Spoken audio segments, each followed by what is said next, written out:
Hello students, today we are going to see the process of oogenesis. So, oogenesis.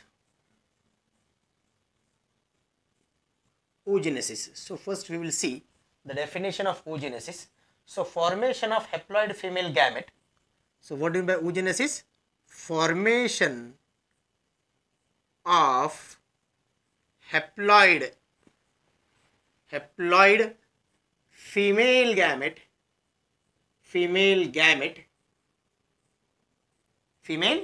gamete that is ovum from a diploid egg mother cell.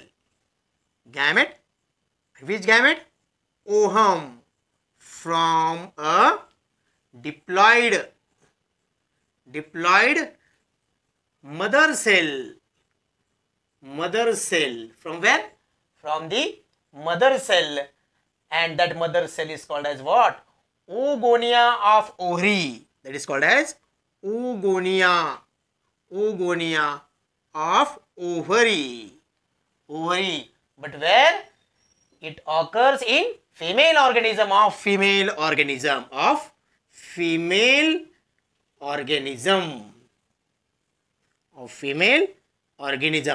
So what do you mean by oogenesis? Formation of haploid female gamete. So female gamete is what? Ovum is the female gamete. So if this is the ovum, and it will be haploid gamete. Haploid means what? Means n number of chromosomes will be present. If we take an example of human being, only 23 pairs of chromosome will be present inside this ovum, which is haploid gamete. Understood? And this haploid gamete is formed from where? It is formed from diploid mother cell. If this is the diploid mother cell, or mother cell consists of 2n number of chromosome, that is 46 chromosome. From these 2n number of a diploid cell of mother cell, it will form what? Haploid cell. That is called as what? That is called as ovum. Understood? And a mother cell, this is mother cell. It's called as mother cell, or it is also called as oogonia. This you have to keep it in mind. Okay, from mother cell, that is oogonia, that is, this is diploid cell, 2n number of chromosomes are present. This cell will get converted into haploid cell. It will get converted into haploid cell, and this haploid cell will be called as what? It will be called as ovum, and ovum will be a female gamete. So how the conversion of this mother cell or oogonium gets converted into a haploid cell, that is ovum? So this process basically it is called as oogenesis. It is called as what? Oogenesis. This you have to keep it in mind. So again we will repeat the definition of oogenesis. So formation of haploid female gamete, ovum, that is ovum, from a diploid mother cell. Diploid 2n number of chromosome, diploid mother cell, that is oogonia of ovary of a female organism. Oogenesis occurs in female. So oogenesis कुठं होतं? Female मध्ये होतं, हे लक्षात ठेवायचं. याच्यामध्ये काय सांगितलं की हॅप्लॉइड फिमेल गॅमेट जो आहे ovum form a diploid mother cell. From a diploid mother cell. कुठून? From a diploid mother cell. Diploid mother cell पासून. डिप्लॉइड मदर सेल कोणती आहे? त्याला काय म्हटलं आहे? oogoनियम म्हटलं आहे. oogoनियमचं कन्वर्जन ओहम मध्ये होणं. कुठे होणं? ओहरीच्या आतमध्ये होणं. ओहरी कशामध्ये असते? फिमेल मध्ये प्रेझेंट असते. त्या प्रोसेसला खरं म्हणजे म्हणायचं आहे oogenesis. This you have to keep it in mind. या गोष्टी लक्षात ठेवायच्या आहे.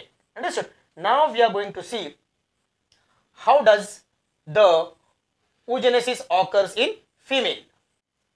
सो oogenesis कसं स्टार्ट होतं, त्याची प्रोसेस कशी आहे ते आपल्याला पाहायचं आहे आता. तर in female gonad at 1 month of fetal development, म्हणजे फिमेलची जे काही गोनॅड आहे त्याच्या आतमध्ये 1 महिन्या अगोदर fetal development. In female गोनॅड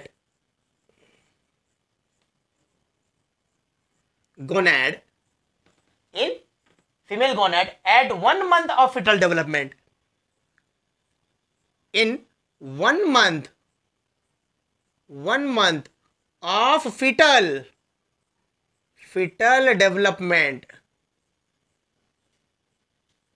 development म्हणजे फिमेलचं जे काही गोनॅड आहे, गोनॅड काय आहे फिमेलचं, तर फिमेलचं गोनॅड काय आहे, ओव्हरी आहे, हे लक्षात ठेवायचं आहे. So in female gonad in 1 month of fetal development, फिटलची डेव्हलपमेंट होण्याच्या अगोदर 1 महिना अगोदर होतं काय, तर त्या फिमेलच्या शरीरामध्ये काय होतं, 1700 primary germ cells are formed. How many? So 1700 primary germ cells form होतात. काय होतं form?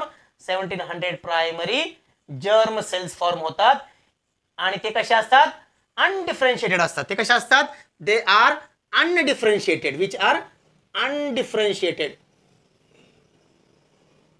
They are undifferentiated. This you have to keep it in mind. मग हे झाल्यानंतर काय होतं, हे जी 1700 जी सेल आहे, ज्याला आपण नाव दिलं प्रायमरी जर्म सेल्स, यांचं काय होतं, यांचं पॉलिफरेशन होतं. त्या विभागले जातात पूर्णपणे. हे लक्षात विभागलं होतं. पॉलिफरेशन मीन्स त्यांची संख्या जास्त वाढते पूर्णपणे. Proliferation.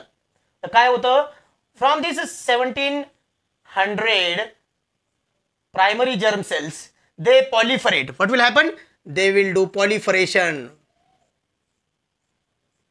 They will do proliferation, and from these 6 lakh oogonium are produced. किती होतील? So 6 lakh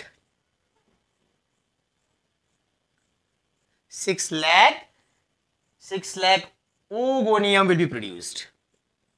Oogonium will be produced. In how many months they will produce? किती महिन्यामध्ये हे ओगोनियम प्रोड्यूस होतात? Sir in 2 months after gestation period. In 2 months. In 2 months of gestation period, from these 1700 primary germ cells they will proliferation होईल आणि त्यांचं conversion ह्या oogonium मध्ये होईल आणि त्यांची संख्या इतकी असेल. ह्या गोष्टी लक्षात ठेवायच्या आहे. मग नंतर ज्या वेळेस ते जे काही फिटस आहे, ते जे काही बेबी आहे स्मॉल, तर ते ज्यावेळेस 5व्या महिन्यामध्ये पर्यंत त्याची डेव्हलपमेंट होती शरीराची, तर 5th month मध्ये काय होतं, त्यांच्या ओव्हरीजच्या आतमध्ये संख्या वाढते पूर्णपणे. तर हे जे संख्या आहे ओगोनियमची, तिचं रूपांतर 7 मिलियन ओगोनियम मध्ये होतं. किती मध्ये होतं? 7 मिलियन मध्ये त्यांचं रूपांतर होतं. तर किती झाल्या मग? ह्या 6 लाखाच्या ओगोनियम पासून किती झाल्या? तर 7 मिलियन इतक्या ओगोनिया तयार झाल्या. काय झालं? ओगोनिया तयार झाल्या. ह्या गोष्टी लक्षात ठेवायच्या आहे. कुठं होतात ते? 5th month पर्यंत. 5th month 5व्या महिन्यापर्यंत त्या फिटसच्या शरीरामध्ये जे फिटस असेल ते काय असेल? फिमेल असेल. ह्या गोष्टी लक्षात ठेवायच्या आहे. सो या 5व्या महिन्यापर्यंत यांच्या ओव्हरीजच्या आतमध्ये 7 million oogonia are formed. This you have to keep in mind. मग हे जे 7 मिलियन ओगोनिया आहे, याच्यामधून काय होईल? बरेचसे काय होतील, ते त्यांचं they will undergo which process? They will undergo atrophied process. याच्यामधून काय होतील? याच्यामधून बरेचसे काय होतील? They will undergo which process? They will undergo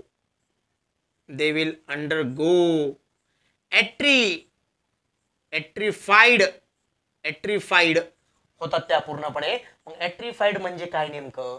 तर त्याला खरं म्हणजे म्हणायचं आहे डिजनरेशन ऑफ जर्म सेल्स. म्हणजे काय? डिजनरेट होतात त्या. डिजनरेशन होईल. कशाचं? त्या पेशींचं. ह्या ओगोनियम जे आहे त्याच्यामधल्या बऱ्याचशा काही काय होतील? त्यांचं डिजनरेशन होईल पूर्णपणे. आणि ह्या 7 मिलियन ओगोनियम पासून किती शिल्लक राहतील?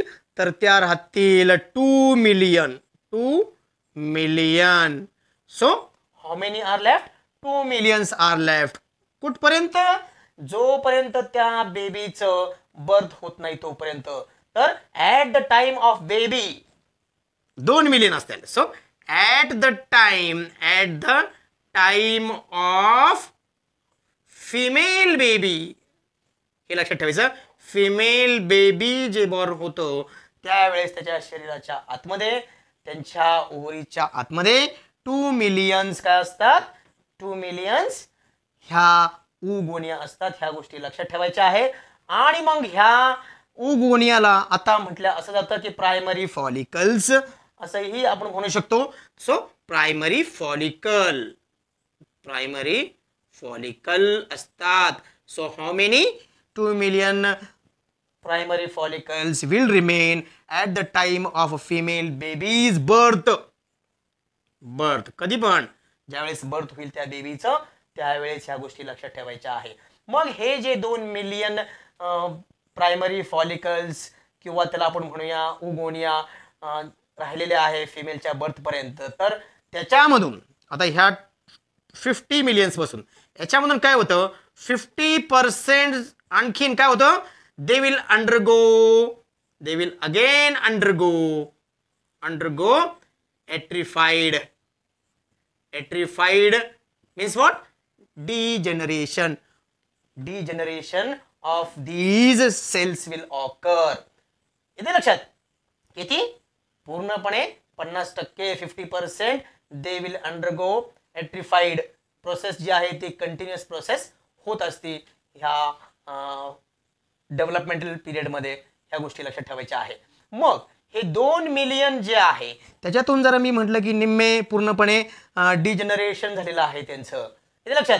मग हे कुठवर पूर्णपणे डिजनरेशन प्रोसेस होती? तर ती खरं म्हणजे होती प्युबर्टी पिरियड पर्यंत होती. पूर्णपणे प्युबर्टी पिरियड पर्यंत होती पूर्णपणे ही जी इट अंडरगोज एट्रिफाइड डिजनरेशन कुठं होतं? Puberty period. मग हे जे प्युबर्टी पिरियड जसा जसा जवळ येतो पूर्णपणे, येते लक्षात. मग उदाहरणार्थ फिमेल मध्ये जर प्युबर्टी पिरियड स्टार्ट होतो 13 इयर्स नंतर फिमेल मध्ये, मग याच्यामध्ये होतं काय की हे जे 2 मिलियन जे प्रायमरी फॉलिकल्स आहे याच्यातून निम्मे कुठे गेली? दे विल अंडरगो एट्रिफाइड, डिजनरेशन होईल त्यांचं पूर्णपणे. काय होईल? डिजनरेशन होईल पूर्णपणे. ह्या गोष्टी लक्षात ठेवायच्या आहे. आणि बाकीचे जे काही राहिलेले आहे मग याच्यामधून काय आहे? लेस देन किती? लेस देन 3 lakhs, 3 लाखापेक्षा कमी एवढे जे काही प्रायमरी फॉलिकल्स असतील, हे काय? Primary follicles. हे जे प्रायमरी फॉलिकल्स आहे तर ते एवढे राहतील पूर्णपणे. जिथून 2 मिलियन मधून 50% काय झाली? डिजनरेट झाली. त्याच्यातून 3 लाख अजून शिल्लक आहे. मग ज्या वेळेस ऑनसेट होतं, ऑनसेट म्हणजे काय की ज्या वेळेस puberty period, actual puberty period onset म्हणूया actual onset or actual puberty period when occurs in female, that time what happens? Only 500 primary follicles are remaining. From these 3 lakh, how many will remain? Only 500 primary follicle will remain. This you have to keep it in mind. And why these 500 primary follicles will remain? हेच का राहतात? मग कारण यांच्यामध्ये काय होतं की ते स्टिम्युलेट झालेले असतात पूर्णपणे. कशामुळं? They are stimulated by hormones at the age of puberty in female मध्ये जी प्युबर्टी येते यांना स्टिम्युलेशन मिळतो. तर कोणत्या हार्मोन स्टिम्युलेट करतात? खरं म्हणजे at the age of puberty, that is called as FSH and second is LH hormone. हे 2 हार्मोन काय करतात? त्यांना स्टिम्युलेट करतात. खरं म्हणजे सर्वात महत्त्वाचा हार्मोन इथं काय? Follicle stimulating hormone. It stimulate for the production of this primary follicles. आणि तिथून ज्यावेळेस ऑनसेट होतं प्युबर्टी पिरियड खरं म्हणजे, आणि मग प्युबर्टी पिरियड जो आहे किंवा जे काही फर्स्ट मेन्स्ट्रुएशन सायकल फिमेलमध्ये येत असते तर त्याला म्हणजे खरं म्हणजे म्हणायचं आहे menarche, MENARCHE, MENARCHE, menarche. Menarche means what? Menarche म्हणजे काय? It is the first menstrual flows in the life cycle of a girl. So this is the exact definition of menarche. This you have to keep it in mind. परंतु तुमच्या लक्षात आलं असेल की 500 primary follicles हे असतात female मध्ये at the age of puberty, ज्यावेळेस प्युबर्टी चालू होते. या गोष्टी लक्षात ठेवायच्या आहे. मी तुम्हाला म्हटलं की प्युबर्टी पिरियड जो फिमेल मध्ये आहे तर तो स्टार्ट होतो कधी? It start at the age of what? At the age of 13 years. So 13 years. In 13 years what happens? In female what happens? The menstruation cycle start. असं मी म्हटलं तुम्हाला. मग हे जे मेन्स्ट्रुएशन सायकल 13 years मध्ये स्टार्ट होते. मग मेन्स्ट्रुएशन सायकल स्टार्ट होणं आणि फिमेल मध्ये हे menstruation cycle at the age of 45 बंद सुद्धा होतं. तर from 13 years till 45 years, 45 years हे मेन्स्ट्रुएशन सायकल जी आहे ती काय होते? स्टॉप होते. काय होते? Stop. So the menstruation cycle stop at the age of 45 nearly. काही in some books it is written 52, in some books it is written 55, but here exactly we are taking 45 years. Because why? Nowadays due to our standard of living, so it has reached till 45 years. The menstruation cycle basically stop at the age of 45 years in female, and stopping of this menstruation cycle is called as what? Menopause. It is called as what? Menopause. So it is called as menopause, PAUSE. So menopause, understood? So now 30 in 1 year there are 12 months. How many months are there? 12 months are there. आणि मग हे एका वर्षामध्ये किती असतात? 12 महिने असतात.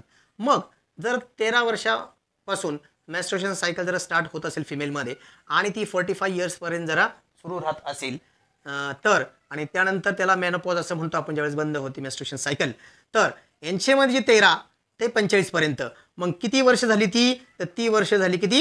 32. किती वर्ष झाली? 32 वर्ष झाली. मग एका वर्षामध्ये मी जरा म्हटलं की 12 महिने असतात पूर्णपणे. मग प्रत्येक मंथमध्ये menstruation cycle occurs in female. So 32, understood?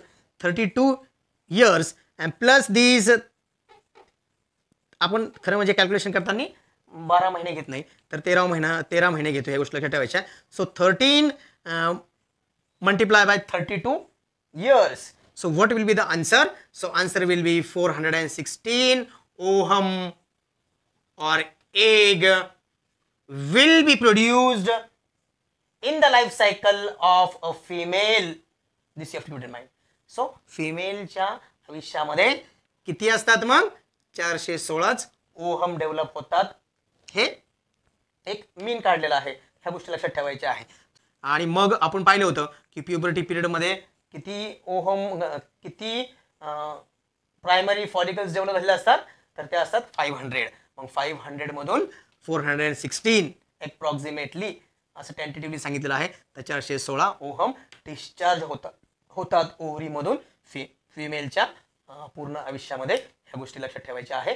आणि आता आपण पाहणार आहोत की what are the different stages of oogenesis. So let us see that now.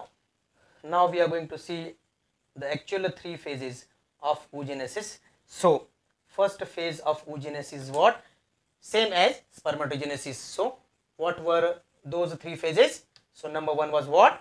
Number 1 was multiplication phase. Number 2 was growth phase. Number 3 was maturation phase. Understood? So these are the oogenesis consist of mainly 3 phases. First is what?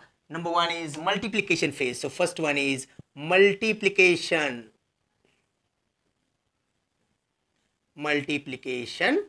phase.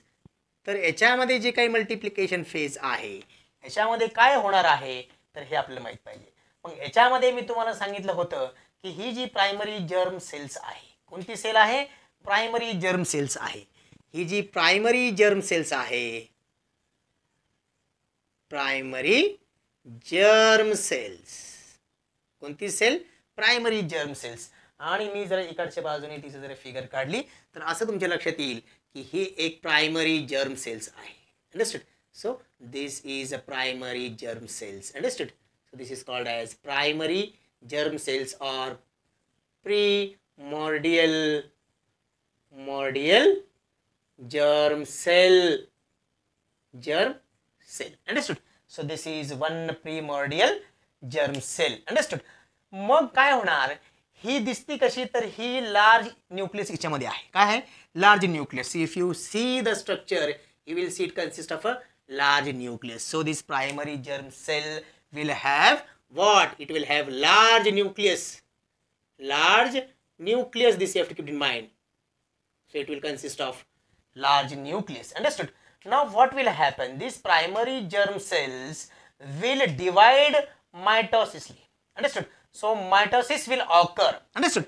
So what will happen? ही जी cell आहे तर हिचं काय होईल? हिचं division होईल. मग ही एक पेशी फॉर्म करेल, ही एक पेशी फॉर्म झाली, ही दुसरी पेशी फॉर्म झाली इकडे. अंडरस्टूड? परत ह्या एक पेशी काय होईल? Again they will divide. Understood? So in this way repeated mitotic division will occur within this phase, and that phase is called as what? Multiplication phase. So mitosis will occur. कोणत्या प्रोसेसने होतं ते? Mitosis प्रोसेसने होतं. मग आपल्याला हे माहित आहे की ही जी प्रीमॉर्डियल सेल्स असेल तर ती कशी असेल? मग कशी असेल? हॅप्लॉइड असेल, डिप्लॉइड असेल? तर ही सेल कशी असेल? डिप्लॉइड सेल असेल. म्हणजे 2n नंबर ऑफ क्रोमोझोम असतील. अंडरस्टूड? म्हणजे ह्या पेशीच्या आतमध्ये किती क्रोमोझोम्स असतील? 46 क्रोमोझोम्स असतील. किती असतील? 46. म्हणजे पेअर किती झाली? 23 pairs of chromosome will be present within this diploid cell of female. Understood? मग इथं काय झालं? मायटोसिस प्रोसेसने ते काय झालं? पूर्णपणे या डिवाइड झाल्या पूर्णपणे. मग आपल्याला किती सेल्स भेटल्या? मग किती सेल्स भेटल्या आपल्याला? मग तर आपल्याला मिळाल्या 4 सेल्स. किती सेल्स मिळाल्या? आपल्याला किती सेल्स मिळाल्या? 4 सेल्स मिळाल्या. ह्या गोष्टी लक्षात ठेवायच्या. So we have got 4 cells from this primordial germ cells. We have got 4 cells. मग इथं काय सांगितलं? मग पहिलं रॅपिड मायटोटिक डिव्हिजन होतं. या सेलचं काय झालं मग? So these primary germ cells will undergo what? Rapid mitotic division. Rapid mitotic division. So rapid mitotic division झालं पूर्णपणे. तिकडे फिगर मध्ये आपल्याला दिसतं पूर्णपणे मायटोटिक डिव्हिजन झालं. आणि नंतर काय होतं? असे आपल्याला ग्रुप ऑफ डिप्लॉइड सेल्स भेटतात. डिप्लॉइड ग्रुप भेटला म्हणजे किती पेशी भेटल्या आपल्याला? मध्ये 4 पेशी भेटलेल्या आहे. सो डिप्लॉइड सेल्स आपल्याला भेटल्या. मग ही जी सेल आहे, ह्या ज्या 4 सेल तयार झालेल्या आहे तर ह्या सेलला खरं म्हणजे म्हटलं तर एग मदर सेल काय म्हणतात? They are called as egg mother cell. And another name for this egg mother cell is what? Oogonia. They are called as what? Oogonia. तर यांना आपण काय म्हणायचं? उगोनिया. उगोनिया असं म्हटलं जातं. किंवा काय म्हणायचं दुसरं नाव काय सांगितलं? एग मदर सेल्स असं त्यांना आपण म्हटलेलं आहे. मग आता ही जी उगोनिया आहे, उगोनिया नावाची जी काही सेल आहे ज्याला आपण एग मदर सेल असं म्हटलेलं आहे, ही पेशी काय होते? मग याच्यामधून एक पेशी, फॉर एक्झाम्पल ही एक पेशी जर आपण उदाहरण घेतली किंवा ही घेतली, ही एक पेशी जर घेतली आपण पूर्णपणे तर एक पेशीला काय म्हणायचं? उगोनियम म्हणायचं. काय म्हणायचं? उगोनियम म्हणायचं. मग हे जी उगोनिया अनेक वचन, उगोनियम एक वचन. मग याच्यामधून एक पेशी काय होती? तर इथं जर आपण पाहिलं, आता ही जी फेज आपण पाहिली इथपर्यंत, इथवर ह्या ज्या फेजेस पाहिल्या आपण, ह्या ज्या फेजेस पाहिल्या एवढ्या, तर याला खरं म्हणजे म्हणायचं आहे, काय म्हणायचं आहे? Multiplication phase. काय म्हणायचं? Multiplication phase. हे पूर्णपणे जे काही डिव्हिजन झालं, मायटोटिक डिव्हिजन झालं, तर ते कोणत्या स्टेपमध्ये झालं? ते मल्टिप्लिकेशन फेज मध्ये झालं. आणि काय मिळालं आपल्याला? डिप्लॉइड ओगोनिया भेटलेला आहे. मग इथं रॅपिड डिव्हिजन झाल्यामुळे काय मिळालं आपल्याला? काय मिळालं? Diploid oogonia. ओगोनिया. हे ओगोनिया भेटले की नाही आपल्याला, तर ते कशा आहे मग डिप्लॉइड सेल्स आहे किंवा त्यांना म्हणायचं एग मदर सेल आपल्याला भेटलेले आहे. फर्स्ट फेज मध्ये त्याला म्हटलेलं आहे मल्टिप्लिकेशन फेज. मग ही जी ओगोनिया आहे त्याच्यामधली एक पेशी ज्याला आपण म्हटलेलं आहे अनेक वचनला काय म्हणायचं मग ओगोनियम, याच्यामधली जी काही एखादी ओगोनियम असेल ती दुसऱ्या फेज मध्ये जाईल. म्हणजे दुसरी फेज कोणती झाली मग सेकंड फेज जी आहे त्याला म्हणायचं ग्रोथ फेज.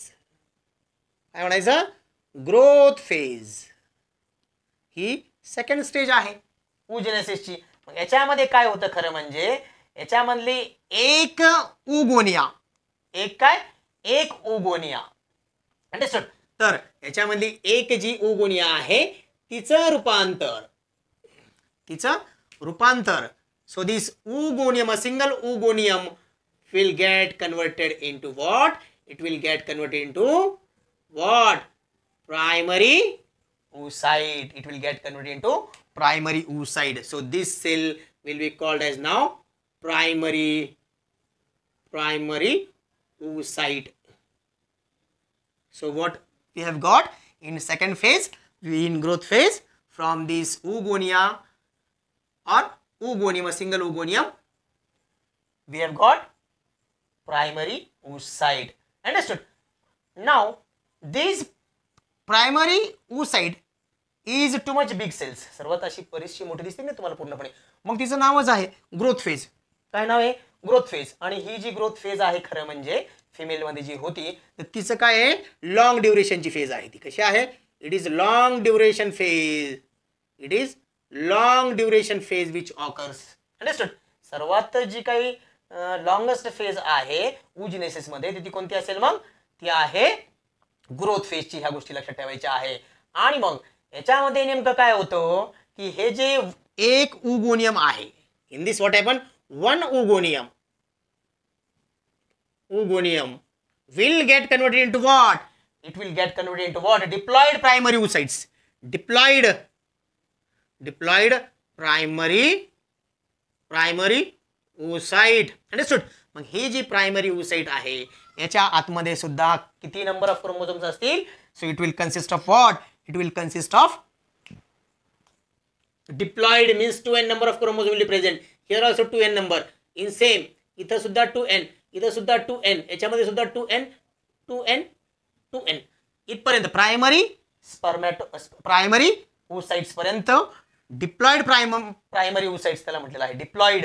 अंडरस्टूड. मग ही जी ग्रोथ फेज आहे ह्या ग्रोथ फेज मध्ये नेमकं होतं काय त्या प्रायमरी oocytes त्या पेशीच्या आतमध्ये त्या सेलच्या आतमध्ये घडतं काय तर पहिलं याच्यामध्ये काय होतं की ही जी सेल आहे ज्याला आपण ओगोनियम असं म्हटलेलं आहे तर ही एकदम छोटी दिसते तुम्हाला. ही प्रायमरी oocytes कशी दिसते मग पूर्णपणे मोठी सेल दिसते पूर्णपणे. मग याच्यामध्ये काय होतं की ही जी ओगोनियम पेक्षा ती 200 टाइम इतकी लार्ज पूर्णपणे होऊन जाते. मग ती कशामुळे होते लार्ज खरं म्हणजे ती अॅक्युमुलेट करते फूड मटेरियल. काय अॅक्युमुलेट करते ती अॅक्युमुलेट करते फूड मटेरियल. अंडरस्टूड. आणि ती योक असं पूर्णपणे ती डेव्हलप करत असते पूर्णपणे. मग याच्यामध्ये काय होतं ह्या पेशींमध्ये काय होतं नेमकं न्यूक्लिओलस सुद्धा डेव्हलप होतो. काय होतो न्यूक्लिओलस डेव्हलपमेंट होती पूर्णपणे. ह्या पहिलं न्यूक्लिओलसची डेव्हलपमेंट झाली पूर्णपणे. ह्याही गोष्टी लक्षात ठेवायच्या आहे. So this is nucleus is developed in primary oocyte. Understood. So nucleus will be formed and inside the nucleus what is present, which plasm is present, so nucleoplasm will occur in this cell. This you have to keep in mind. नंतर मग असं एक thin व्हायटलाइन membrane त्याच्या भोवती त्या primary oocytesच्या भोवती असं पूर्णपणे तयार होत असतं थीन व्हायटलाइन मेम्ब्रेन. अंडरस्टूड. असं मग पूर्णपणे असं थीन व्हायटलाइन मेम्ब्रेन पूर्णपणे असं त्याच्या ह्या पेशीच्या शरीराच्या बाहेर पूर्णपणे तयार होतं. अंडरस्टूड. काय तयार होतं मग thin व्हायटलाइन membrane is formed around this primary oocyte. This also you have to keep it in mind. आणि सर्वात महत्त्वाचं नीटच्या हिशोबाने किंवा सीटीच्या हिशोबाने मग असे काही प्राणी आहे एक्झाम्पल जर दिले मी तुम्हाला तर फॉर एक्झाम्पल या ग्रोथ फेजच्या आतमध्ये होतं काय नेमकं तर फिशेस आहे किंवा एम्फिबियन नावाचे ॲनिमल्स आहे, फ्रॉग लाईक बर्ड्स आहे, इन्सेक्ट्स आहे. मग याच्या आतमध्ये खरं म्हणजे ह्या ग्रोथ फेजचं जे काही त्याच्यामध्ये जे काही फेजेस आहे तर याच्यामध्ये लॅम्प ब्रश क्रोमोझोम यांचा पूर्णपणे फॉर्मेशन होत असतं ह्या ग्रोथ फेजमध्ये. ह्या ॲनिमल्समध्ये ह्या गोष्टी लक्षात ठेवायच्या आहे. So here what we have seen in growth phase which things have taken place. First is what this is the long duration phase and what will happen from this one oogonium. From this, one oogonium will form diploid primary oocyte. Understood? So this you have to keep in mind, and number of changes have taken place within the cell. So what we have seen, the cell will become 200 times larger in size. There will be the accumulation of yolk material. Then we have seen that nucleus will have nucleoplasm. Then around these primary oocytes, vertebral membrane will get surrounded.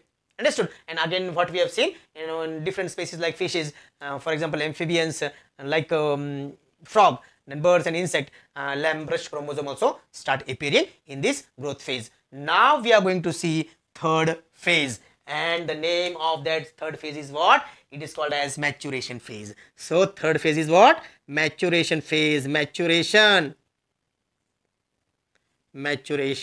phase. So how many stages are there? There are 3 stages, and this one is last stage. Now what will happen in this maturation phase? Now actually इथपर्यंत काय पाहिलं आपण? इथपर्यंत इथं सुद्धा mitosis होतं आणि इथं सुद्धा काय झालेलं आहे? मायटोसिसच होतं. मायटोसिस. अंडरस्टूड? कारण इथं काय 2n नंबर ऑफ क्रोमोझोम आहे, इथं सुद्धा 2n नंबर ऑफ क्रोमोझोम आहे. इथून पुढे जे काही आहे मॅच्युरेशन फेज, मग आता काय ती सेल काय होणार आहे? मॅच्युअर्ड होण्याच्या त्या पूर्णपणे प्रोसेस मध्ये आहे. ह्या गोष्टी लक्षात ठेवायच्या आहे. मग इथून खरं म्हणजे काय होतं की मियोसिस फर्स्ट स्टार्ट होतं. या फेज मधून काय होतं? मियोसिस फर्स्टचं काय होतं? स्टार्ट होतो पूर्णपणे ह्या फेज मधून. कोणता फेज सांगितला मग? तर ते आहे मॅच्युरेशन फेज. आणि ही जी फेज होती त्याला काय आपण काय म्हणलेलं?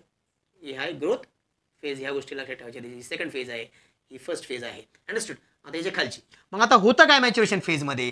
हे जी डिप्लॉइड प्रायमरी oocyte आहे, ही डिप्लॉइड प्रायमरी oocyte आहे, हिचं काय होणार? हिचं विभाजन कसं होणार? मग ही जी प्रायमरी oocyte आहे, ही जी प्रायमरी oocyte आहे, so this primary oocyte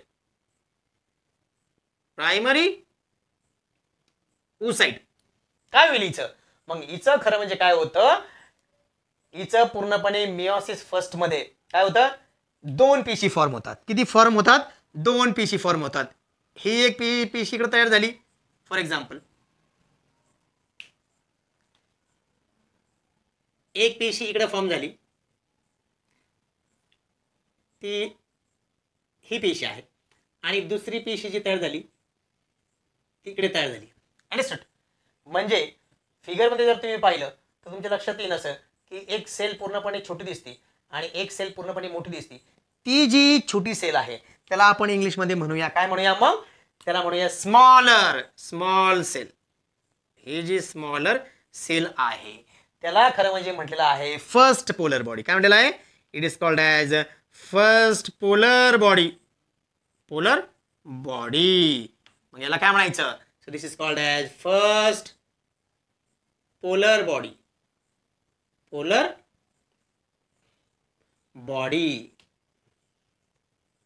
and second जी काही लार्ज सेल आहे, सेकंड जी काही तुम्हाला ही लार्ज सेल दिसती पूर्णपणे, so this is called as what? This will be called as secondary. This is called as what? This is called as secondary oocyte. So from primary oocytes काय होतं? इथं काय होईल? इथं काय होणार? इथं मियोसिस फर्स्ट फॉर्म होईल. म्हणजे इथं कोणती स्टेज आहे मियोसिस फर्स्ट मध्ये? मग ती आहे रिडक्शनल डिव्हिजन. कोणती आहे? Reductional. REDUCTIONAL. Reductional division of what? Of cell. This you have to keep in mind. इथं रिडक्शनल डिव्हिजन होतो पूर्णपणे. आणि मग याच्यामध्ये काय होणार? एक पोलर बॉडी फॉर्म झाली आणि दुसरं काय फॉर्म झालं? सेकंडरी oocyte फॉर्म झाला. ह्या गोष्टी लक्षात ठेवायच्या आहे. So what will happen? So this is a smaller polar body and another one is what? Another larger what? Larger secondary oocyte is formed. Understood? Secondary oocyte is formed. मग ह्या ज्या 2 पेशी आहेत, अंडरस्टूड, ह्या दोन्ही पेशींमध्ये जर तुम्ही पाहिलं तर असं लक्षात येईल की ही जे पेशी आहे तर याच्यामध्ये सायटोप्लाझम जास्त कोणत्या पेशीमध्ये असेल तर ते असेल सेकंडरी ओसाइट्समध्ये. म्हणजे ज्याला म्हणायचं it consist of what large amount of what cytoplasm. Cytoplasm कशामध्ये असेल जास्त मोठ्या पेशीमध्ये असेल त्यांचं नाव काय आहे सेकंडरी ओसाइट्स त्याला म्हटलेलं आहे. And this will contain small amount of what amount of cytoplasm. This you have to keep it in mind. And now सर्वात महत्वाचं मग जसं मी तुम्हाला सांगितलं की मॅच्युरेशन फेज स्टार्ट झालं म्हणजे प्रायमरी स्पर्मेटोसाइट्सचं रूपांतर एक फर्स्ट पोलर बॉडीमध्ये झालं आणि दुसरं कशामध्ये झालं सेकंडरी ओसाइट्समध्ये झालं. म्हणजे इथून ही जी पेशी आहे तर ही थर्ड स्टेजमध्ये गेली. थर्ड स्टेज कोणती मग maturation phase this you have to keep in mind. आणि मग इथं क्रोमोझोम नंबर किती राहील मग क्रोमोझोम नंबर ह्या सेकंडरी ओसाइट्समध्ये किती असेल आणि ह्या फर्स्ट पोलर बॉडीमध्ये किती असेल हे फार महत्त्वाचं आहे.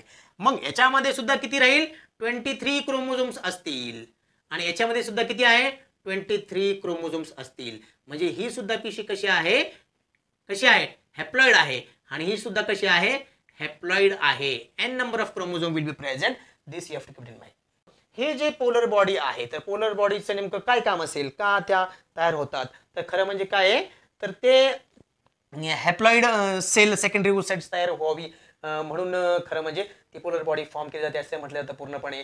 आणि नंतर तिच्या आतमध्ये सायटोप्लाझम सुद्धा कमी आहे आणि त्याच्यामुळे ती काय करते मग तर झायगोट फॉर्मेशनच्या वेळेस ती खरं म्हणजे न्यूट्रिटिव्ह प्रोव्हाइड करण्याचं काम त्या सेकंडरी ओसाइट्सला देत असते. ह्या गोष्टी लक्षात ठेवायच्या आहे. सेकंडरी ओसाइट्स झाल्यानंतर ती काही सेकंडरी ओसाइट्स खरं म्हणजे त्या ओव्हरीच्या स्ट्रक्चरमधून ग्राफेन फॉलिकल्सच्या मधून खरं म्हणजे बाहेर पडते आणि ती फॉलिकल ट्यूब मध्ये जाते आणि तिथं खरं म्हणजे जर झायगोट जर झालं फर्टिलायझेशन झालं तर त्याच्यासाठी खरं म्हणजे ते पोलर बॉडीज प्लेज रोल करत असतात. ह्याही गोष्टी लक्षात ठेवायच्या आहे. So from secondary oocyte, so this is a secondary oocytes, understood? And these secondary oocytes will consist of a large cytoplasm. It will consist of what? It will consist of large cytoplasm. जास्त प्रमाणात काय असेल त्याच्यामध्ये cytoplasm असेल कारण ती sale कशी दिसते पूर्णपणे मोठी दिसते. ह्या गोष्टी लक्षात ठेवायच्या आहेत. and again it will consist of how many chromosome n number of chromosome will be present, that is 23 chromosomes will be present. So it will consist of what? It will consist of 23 chromosome. What do you mean by 23 chromosomes? It means n number of chromosomes will be present in this secondary oocyte. Now after these secondary oocytes, it will undergo meiosis second. These secondary oocytes will undergo what? It will undergo meiosis second. So these secondary oocytes will undergo here meiosis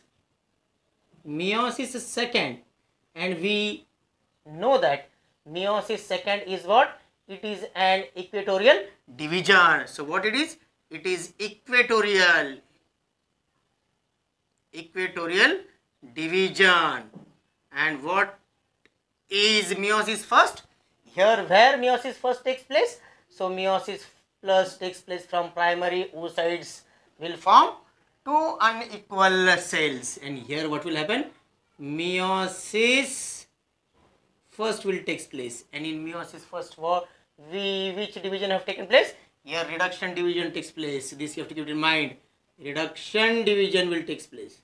Reduction division will occur in meiosis first. From primary oocytes there will be the formation of two unequal cells. One will form a first polar body and second will form secondary oocytes. So here in between primary oocytes and secondary oocytes meiosis first occurs, that is reductional division occurs. So you should know meiosis first and meiosis second and what are the different stages, liptotin, zygotin, pachatin, all these things you should know according to your examination point of view. It may be in competitive exam, this you have to keep it in mind. Okay, now after this equatorial division what will be formed? So two unequal haploid cells will be formed. What will be formed? Two unequal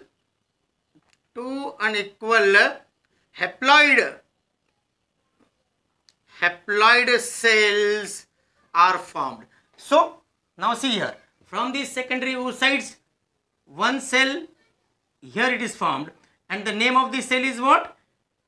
It is called as second polar body will be formed from secondary oocytes, and another cell which is large, it will form ovum. What it will form? It will form ovum. This you have to keep in mind. From secondary oocytes, ovum will be formed, and one second polar body will be formed. So smaller cell which is formed, smaller cell will be called as what? Second polar body. Second polar body will be formed, and larger cell will be called as what?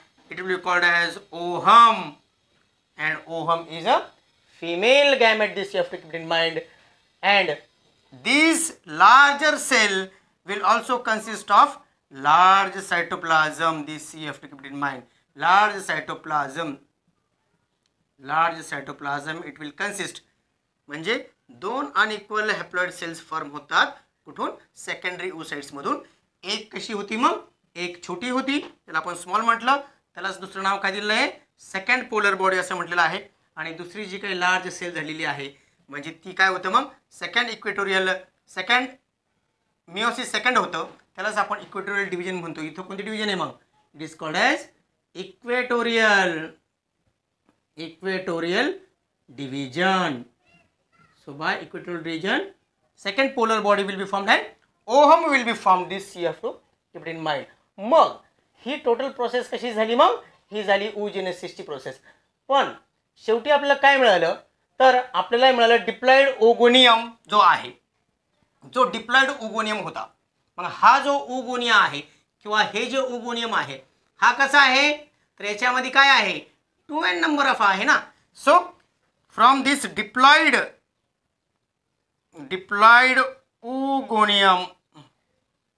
Oogonium पासून आपल्याला काय मिळालं? What we have got how many cells? So first one is called as what? So first is called as haploid ovum we have got. Net result काय आहे मग oogenesisचा? तर एक आपल्याला काय मिळालं? Haploid cells. n number of chromosome याच्यामध्ये असतील, अर्धे कॅरेक्टरिस्टिक्स असतील त्याच्यामध्ये n नंबर ऑफ क्रोमोझोम, हे लक्षात ठेवायचं आहे. म्हणजे आईकडून किती कॅरेक्टरिस्टिक्स आली? अर्धे येणार, ह्या गोष्टी लक्षात ठेवायच्या आहे. आणि आणखीन दुसऱ्या गोष्टी काय मिळाल्या आपल्याला मग? 3 unequal polar bodies are formed. How many? 3 unequal haploid polar bodies are formed. 3 unequal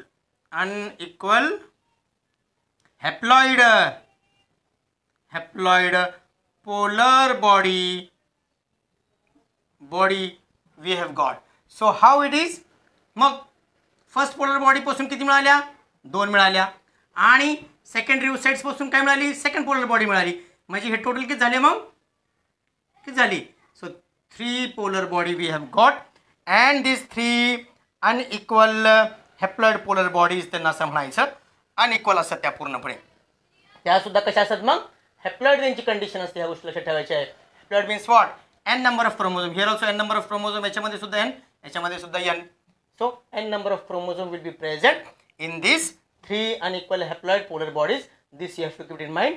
आणि मग आपण हे पूर्णपणे काय कंप्लीट केलं आता? तर आपण oogenesis नावाची जी प्रोसेस आहे ही टोटल आपली कंप्लीट झालेली आहे. In next lecture we will see future topics about this chapter. तुम्हाला व्हिडिओ आवडत असेल तर व्हिडिओला लाईक करत चला, शेअर करत चला आणि सबस्क्राईब करत चला चॅनलला. Thank you very much.